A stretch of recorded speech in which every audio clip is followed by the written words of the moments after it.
राम एक बहुत न्यायप्रिय और ख्याल रखने वाले राजा माने जाते थे। कुत्ते ने राम से कहा, हे राम, मैं न्याय चाहता हूं।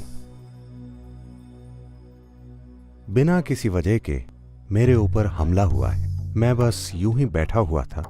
सर्वार्थ सिद्ध ने कहा, जी हां, मैं उस अपराध का दोषी हूं जिसका आरोप कुत्ते ने मुझ पर लगाया है। तो दरबारियों ने पूछा, ये कैसा फैसला है? क्या ये दंड है? वो आदमी तो बहुत खुश है।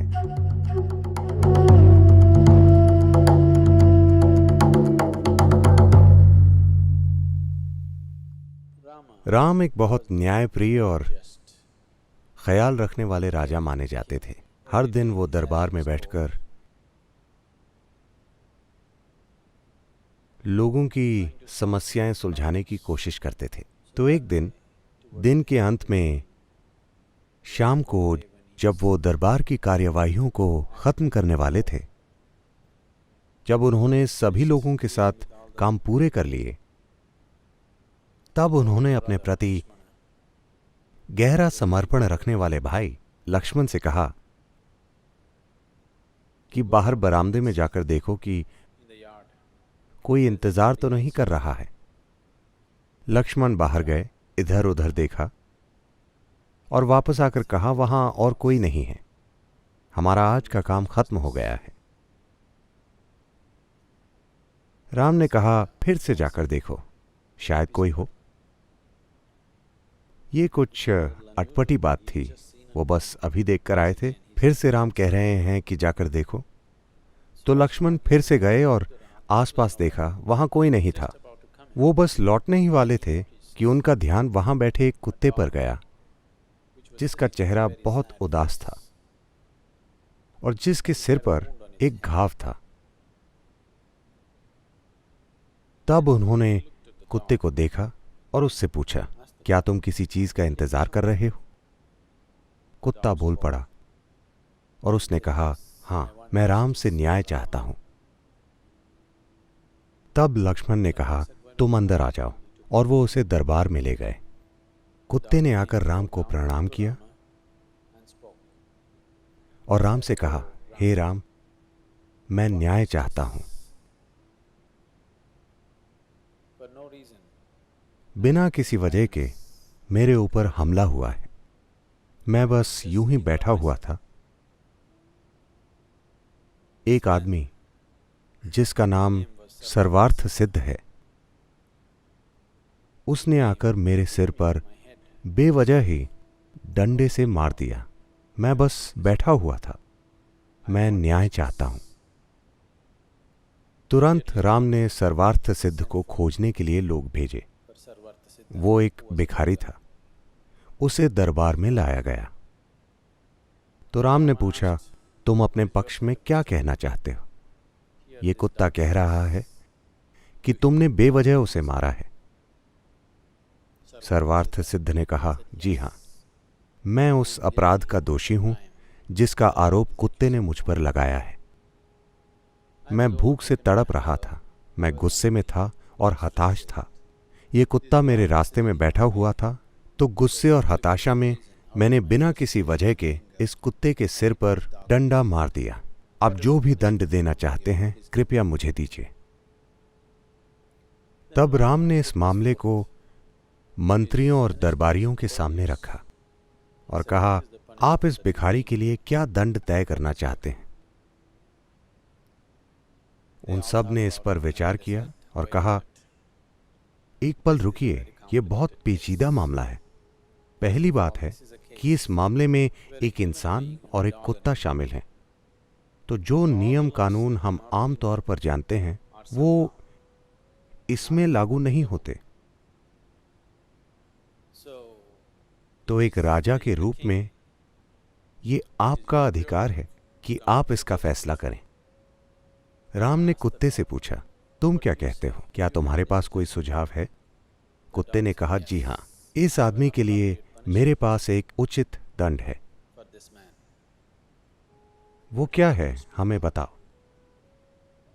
तो कुत्ते ने कहा, उसे कलिंजर मठ का मुख्य महंत बना दीजिए।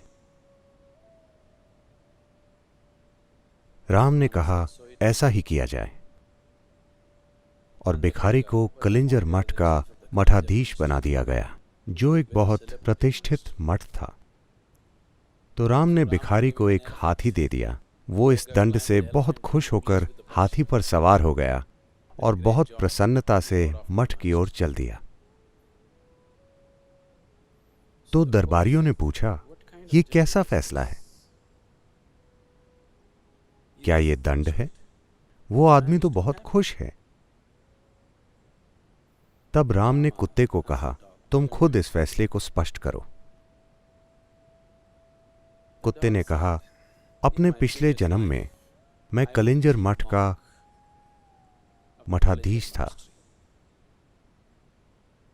और मैं वहां इसीलिए गया था क्योंकि मैं अपने आध्यात्मिक कल्याण के प्रति वाकई समर्पित था, और उस मठ के प्रति भी, जो कई दूसरे लोगों को उनके आध्यात्मिक कल्याण में सहायता कर रहा था। मैं वहां प्रतिबद्ध होकर गया था कि खुद को और हर किसी को यह संभावना प्रदान करूंगा, और मैंने इसके लिए मेहनत की और अपनी ओर से सर्वोत्तम किया।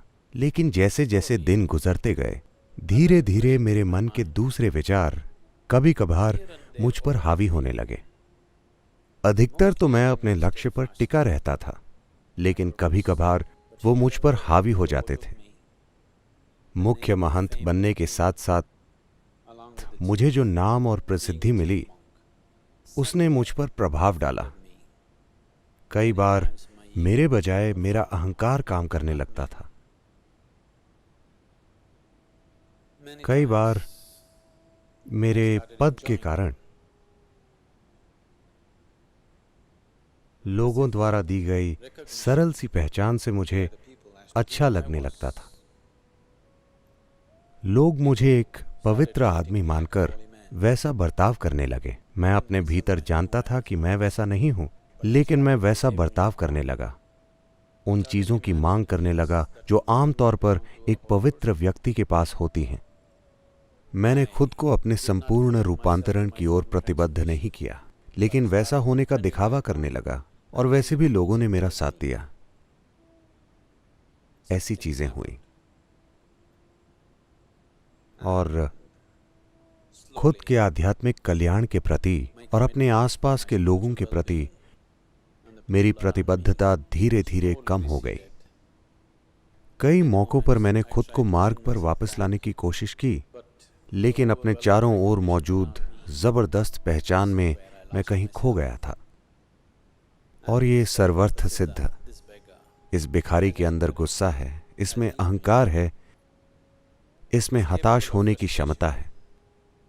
तो मैं जानता हूं कि वो खुद को दंड देगा जैसे मैंने दिया, तो ये उसके लिए सबसे अच्छा दंड है। उसे कलिंजर मठ का मठाधीश बनने दीजिए।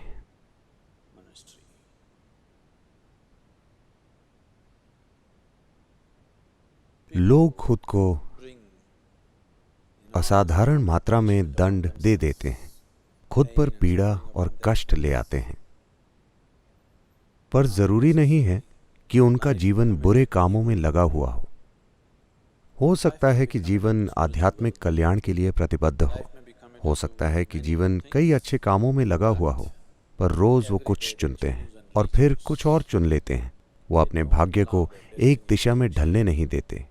वो लगातार मार्ग से गिरकर और वापस आकर, गिरकर और वापस आकर खुद को अस्थिर बनाते रहते हैं।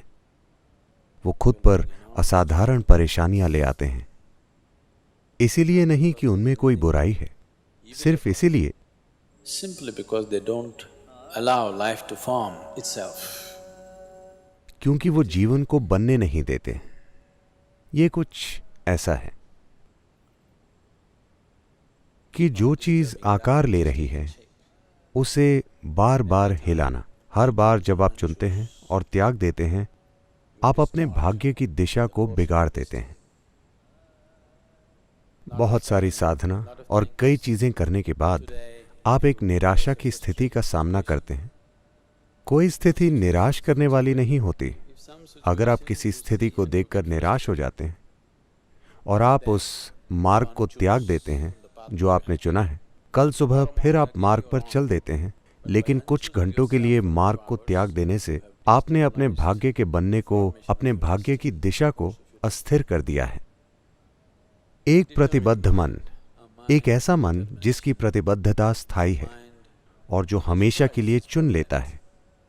चुनाव करने के बाद आप खुद को चुनाव विहीन बना लेते हैं। ऐसा मन भाग्य को उस तरह से बहने देगा जिस तरह से आपने चुना है।